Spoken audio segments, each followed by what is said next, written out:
Hello friends. My name is Nickel, and today I'm going to tell you a story which will make you think. Let's start. Born in 1956 in Rochester, Michigan, Aileen Wuornos entered the world under circumstances already shadowed by instability. Her early life was far from ordinary. It was fractured almost from the beginning. Her father, a man later diagnosed with severe psychological disorders, had a criminal history and spent time in prison. Her mother, overwhelmed and unable to cope, eventually walked away from the family, leaving Aileen and her brother behind at a very young age. With both parents absent, the children were taken in by their maternal grandparents. But what was meant to be a place of safety quickly turned into another environment marked by fear and control. Reports from later accounts describe a home where emotional neglect and physical abuse were part of daily life. Instead of protection, Aileen grew up learning to survive silence, punishment, and instability.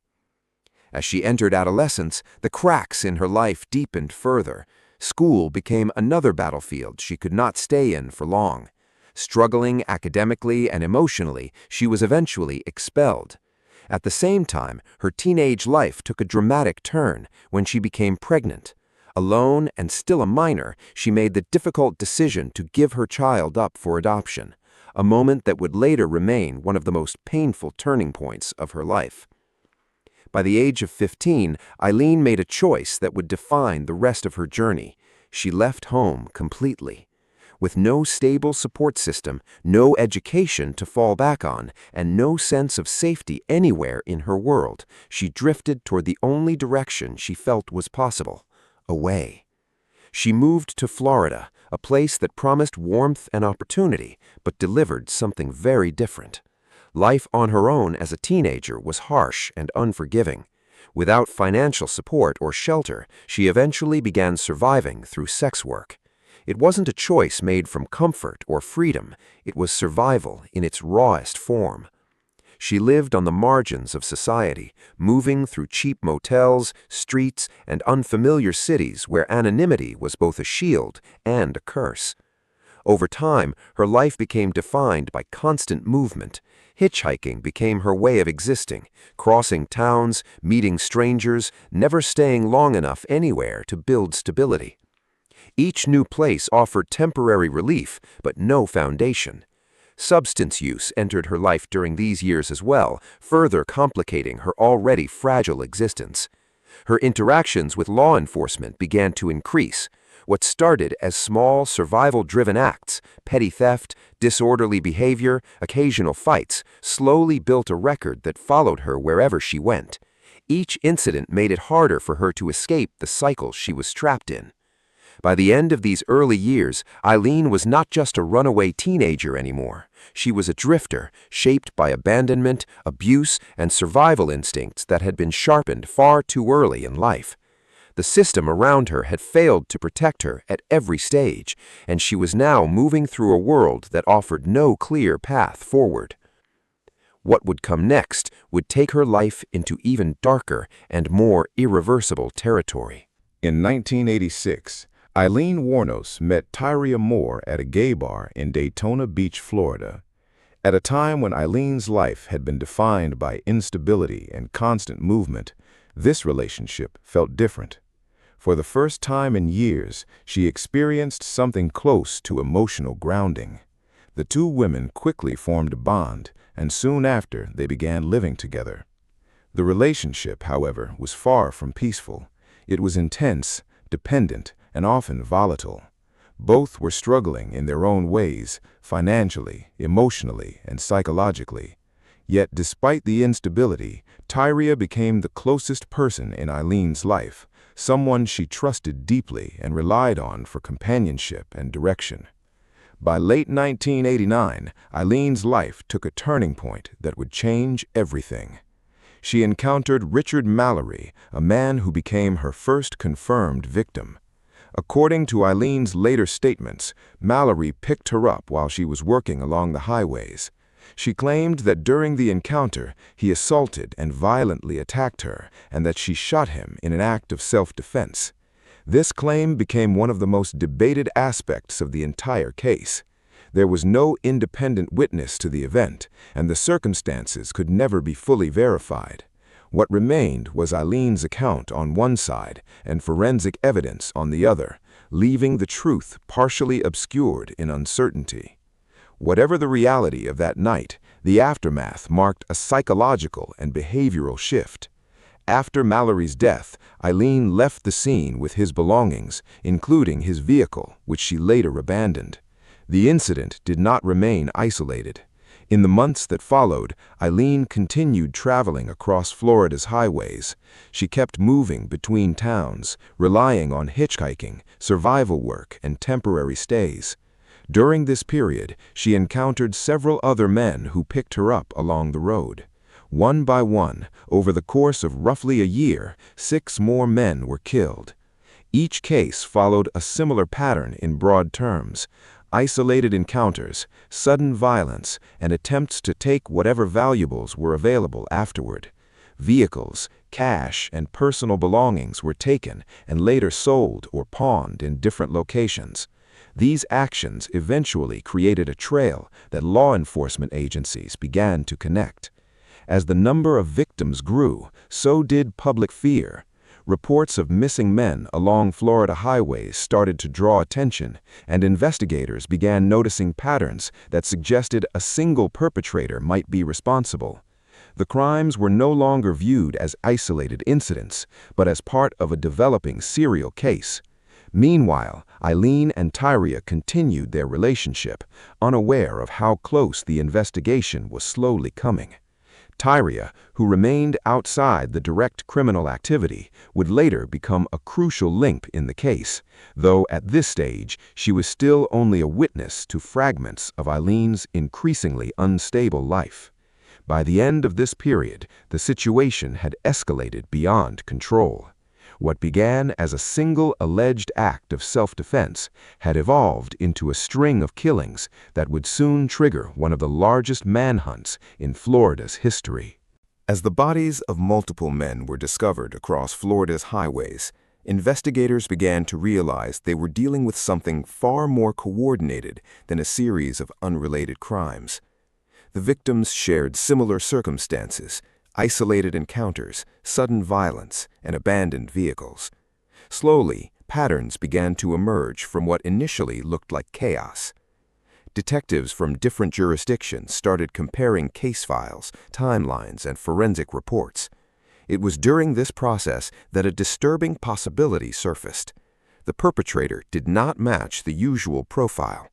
Instead of the expected male suspect, early behavioral analysis and witness accounts began pointing towards something rare in criminal history: a female serial killer operating along the highways. At first, this idea was met with hesitation. It contradicted common assumptions about serial violence, and investigators were cautious about drawing conclusions too quickly. However, forensic evidence began to shift the direction of the case.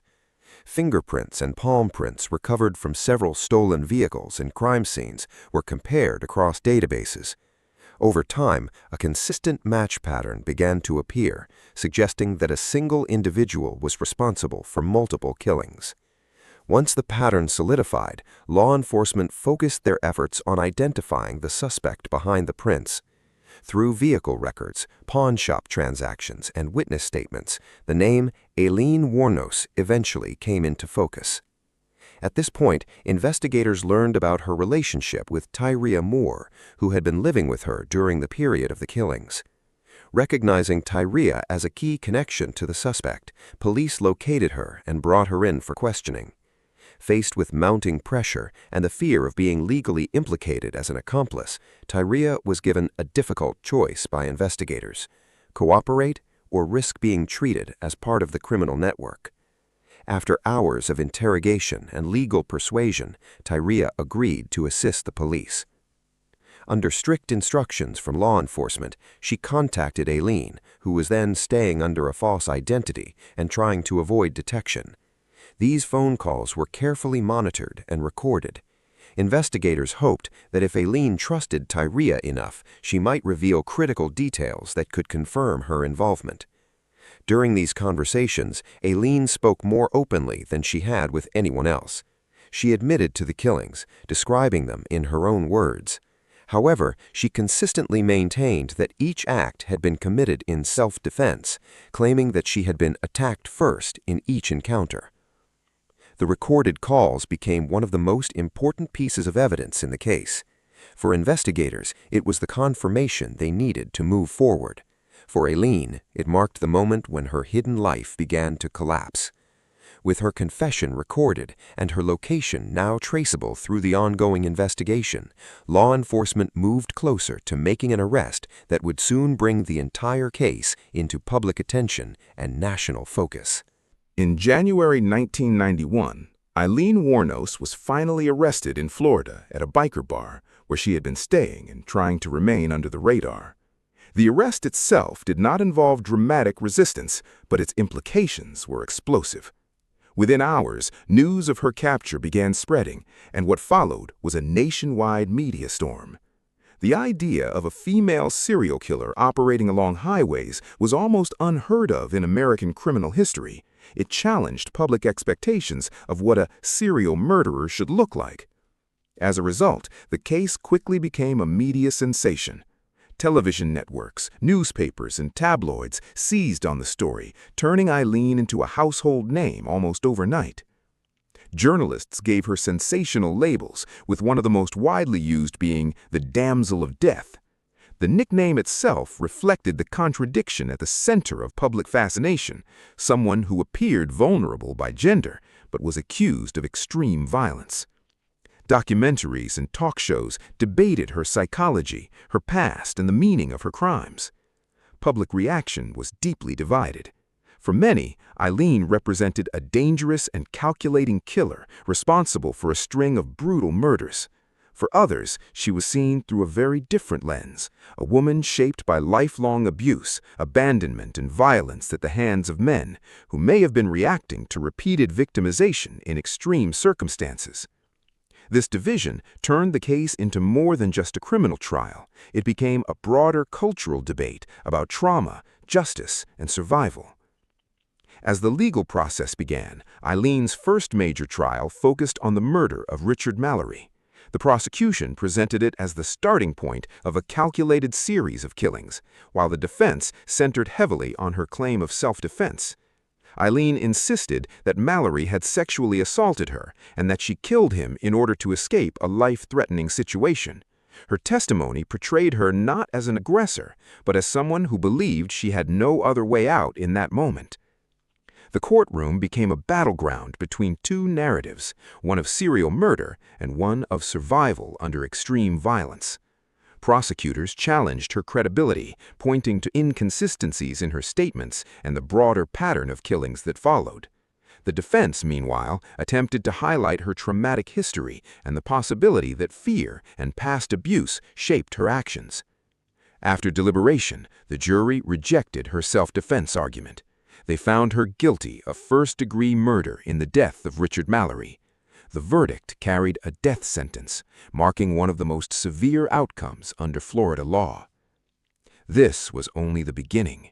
In the following trials for the remaining victims, the outcome would be repeated again and again, each case reinforcing the previous conviction, steadily building toward a series of death sentences that would define the final legal chapter of her life.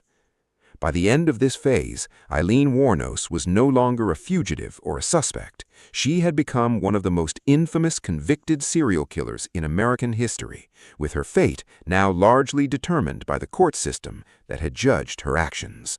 The years Aileen Wuornos spent on death row were long, isolated, and psychologically draining. Confined within Florida State Prison, her life became a routine of locked cells, limited human contact, and constant legal procedures unfolding outside her control. Over time, her mental state appeared to deteriorate further. Reports from court appearances and prison interactions described increasingly erratic behavior, sudden emotional shifts, and growing hostility toward members of her own defense team. What stood out most during this period was the breakdown of her relationship with the legal system that had once been fighting on her behalf. Conversations with her attorneys became tense and unpredictable. She frequently rejected legal advice, questioned their intentions, and expressed deep mistrust toward the appeals process that was still available to her. By 2001, this internal conflict reached its breaking point. Aileen made a decision that shocked many observers of the case. She chose to stop all further appeals. She formally dismissed her lawyers and instructed the court that she no longer wanted her death sentences challenged. In statements made during this period, she insisted that she was not innocent of the crimes for which she had been convicted. However, her reasoning went beyond simple admission. She expressed a sense of finality, stating that she was ready to accept the consequences of her actions and did not wish to continue living under the conditions of death row. This decision effectively removed the final legal barriers between her and execution. For the justice system, her choice was unusual but legally binding. Once all appeals were withdrawn, the process toward execution moved forward without further obstruction. On October 9, 2002, Aileen Wuornos was executed by lethal injection at the Florida State Prison. She was 46 years old. In her final moments, she reportedly delivered a brief and cryptic statement, "I'll be back." The meaning of those words has remained open to interpretation ever since, adding another layer of mystery to an already controversial case. After her death, public reaction once again split sharply.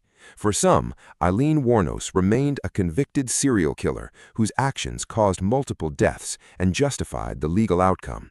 For others, her life story continued to symbolize something more complex, a case shaped by extreme childhood trauma, abandonment, abuse, and systemic failure long before the crimes ever occurred. Over the years, her story has been analyzed in books, documentaries, and psychological studies, not only as a criminal case, but also as a broader discussion about how severe early life trauma can intersect with violence, survival, and mental health. Even decades later, Aileen Wuornos remains one of the most debated figures in modern true crime history, seen simultaneously as a perpetrator of horrific crimes and as a deeply tragic example of a life shaped by violence from the very beginning. If you liked the story, please like and subscribe to hear more such stories.